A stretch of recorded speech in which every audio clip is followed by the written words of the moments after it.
What's up, guys? Flippin' Steve here again with another video, another drive to work.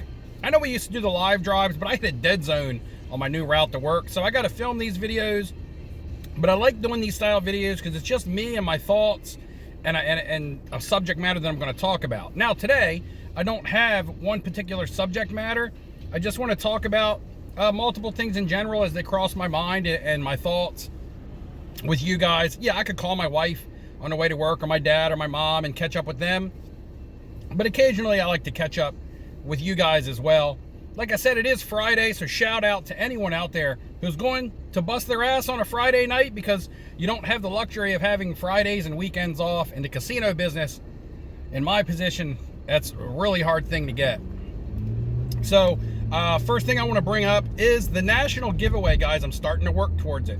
If you're unfamiliar with the channel, if you're unfamiliar with my giveaway, this will be year number 3. I've given away a trip to the National the past 2 years for 2 nights. However, this year it will be 3 nights. You'll be staying in the same hotel that I'm staying in, not the same room. You get your own room for 3 nights in Chicago. Also, extra money on the side for you to use it for spending, whether it's travel expenses such as an airplane ticket or food costs or whatever you want to use it for, because everybody will, who enters will be coming from a different area. You may not need airfare, you may not like to fly, you may want to drive, whatever. But anyway, your transportation / accommodations will be taken care of via this giveaway, and it is for 3 nights. It will be for Thursday, Friday, and Saturday night of the National of Chicago 2023. So I haven't done a lot of official announcements, but if you follow the channel, you know about it. And I have officially started the competition on how you can win. If you're on Instagram, make sure you follow me. If you're not on Instagram, unfortunately, you won't be able to answer this question to get an entry.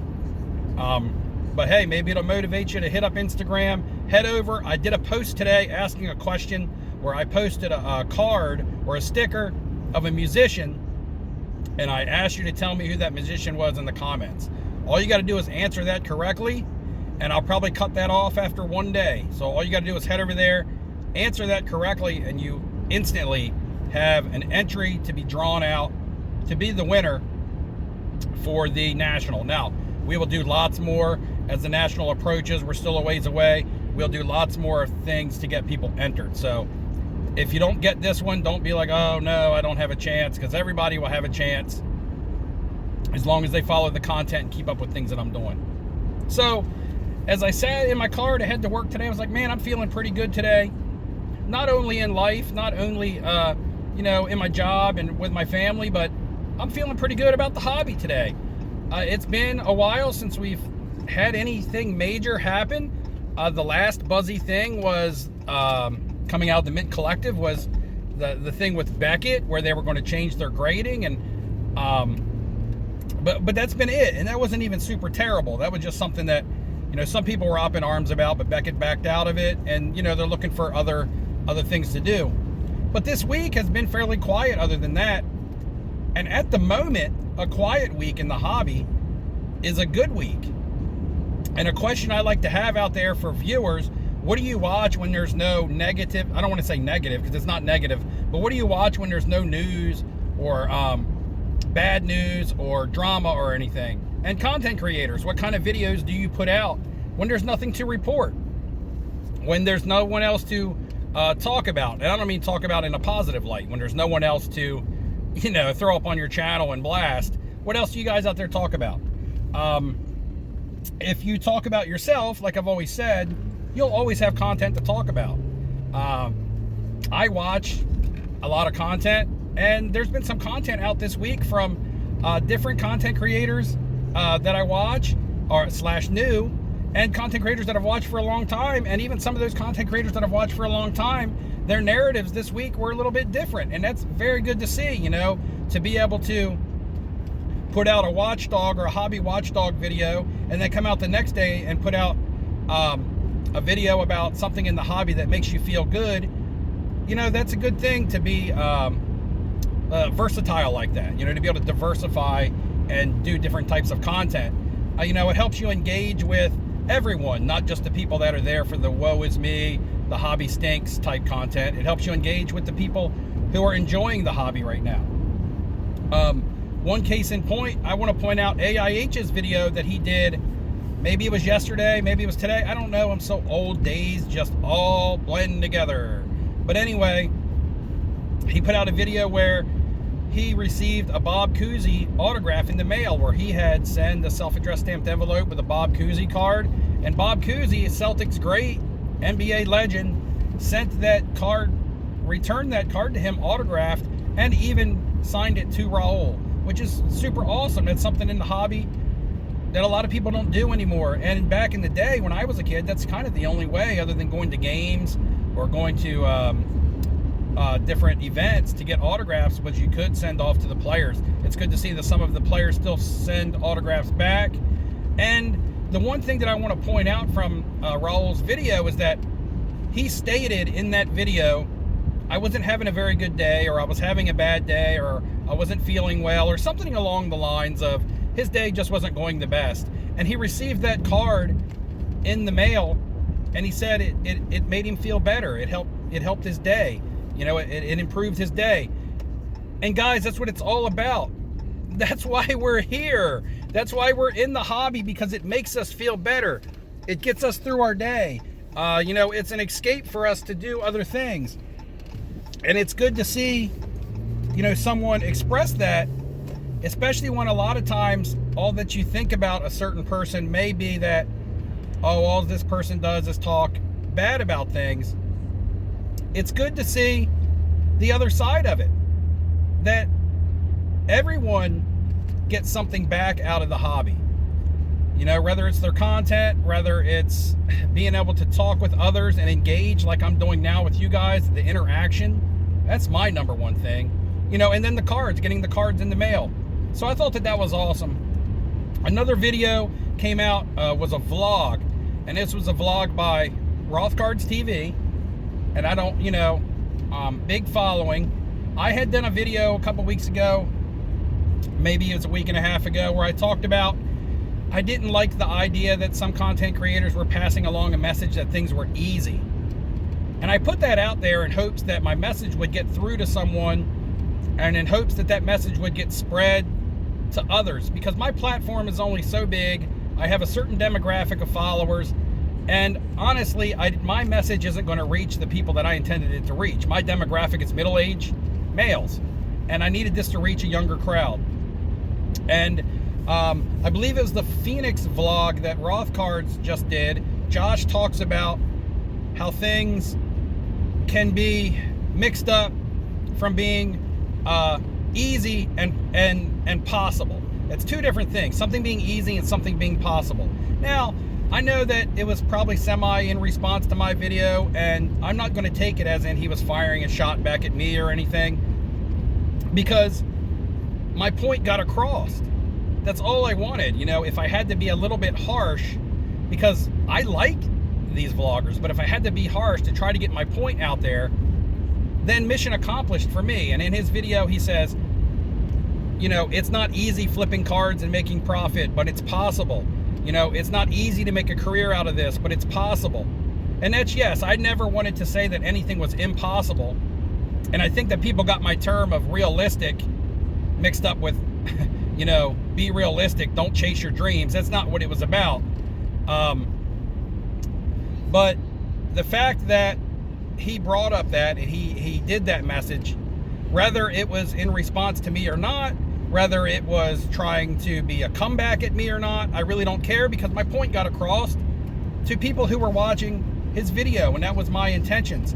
And it's going to reach a bigger platform, and it's going to reach a bigger demographic, and I don't care if it's coming from me.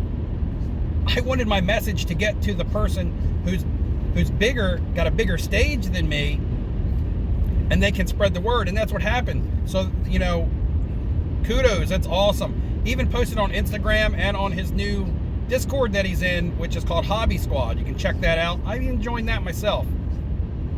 I had a little chat with one of my hobby friends this week, Kenneth Fornos. You guys haven't seen him on the scene in a little while, but he's doing well. We just talked about things, and I'm going to leave it at that. We're friends. Another friend that I've established in the hobby. And, you know, we talk, you know, about life and things like that on the phone. We don't even have to do it in content.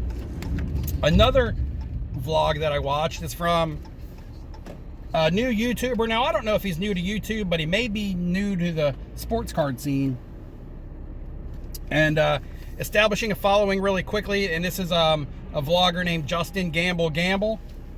Go figure, somebody who's a casino manager. You see the words gamble, and you automatically got to be like, all right, I got to see what this is about. And he does vlogs, and he's a lot younger, and you know, his vlogs got, you know, the hip music and the great editing and things like that. But he's trying to push a narrative of transparency, which is great. You know, talking about the expenses of traveling to shows and setting up. A lot of times things that get left out, that you don't even look at when you're talking about profit margins. Talking about buying cards at 60 to 70% comps. You know, and some people are like, how do you get cards at 60% to 70% comps? Well, people got to sell them to you for that much. You can't fault a buyer who buys comps at 65 to 70% or even 60% if the seller is willing to sell it for that much. That's how you make money in this business. A lot easier than if you're buying, you know, close to comps. Another thing that he touched on in his video actually was almost in direct relationship with a video that I put out again last week, was the fact that people aren't staging deals at shows. You know, we saw the stage deal with Curator and things like that was called out, but that's a whole different style of video. That's a whole different style of entertainment, and that's a whole different style of dealer. You know, we know the Curator and those guys in there make their money, at least most of their livelihood, doing other things with their career. But as I had pointed out, the people who are in this to flip cards and that set up the shows to pay their bills and stuff, they don't have time to stage deals. They have to buy and sell because they have to pay their expenses. So, you know, when you have a YouTube channel, believe me, you don't make enough in YouTube to cover your expenses unless you are really got lots of followers and lots of sponsorships. And even at that point, you barely scratching the surface. So again, another point that me, an old head who was kind of out of touch with what a lot of younger people may be thinking and viewing, I pointed out that fact, and it was good to see it come from another young vlogger out there who's on his you know, way up, building his channel. Go check it out. See if you like it. It may be for you, and it may not be for you.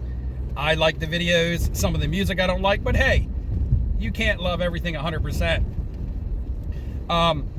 I received some cards, a card actually. I bought 2 cards off eBay from the same seller. We're gonna have to wrap this video up soon because I'm getting here to work. But from the same seller, and one of them arrived and the other one didn't. And I immediately went into panic mode and was like, man, one of them came, did it forget to ship the other one, this, that, and the other? And then I realized I paid $200 for one of them and $50 for one of them. So the $50 card showed up. The $200 one ended up in eBay Authenticity. So how exactly does that work? Because I haven't sold a card on eBay since the authenticity thing went active, or at least a card that expensive. Is it the seller's responsibility to ship those packages to 2 different places? Do they ship both items in one package and then it arrives at the eBay center and then eBay breaks into the packages and reships each individual item? I don't know, that's just weird. If anybody out there has any idea about how that works, please comment below. I'm just curious as to how that works and who is responsible for seeing that the 2 packages go to the 2 different places and then ultimately at the end wind up in the same destination, which would be my home, hopefully, you know, at the end when it's all said and done. Anyway, guys, keep your eyes peeled for more ways to get entered into the national giveaway. Thanks for viewing this video. Shout out to you Friday workers. Let's go. And I'll see you guys in the next video. Take it easy.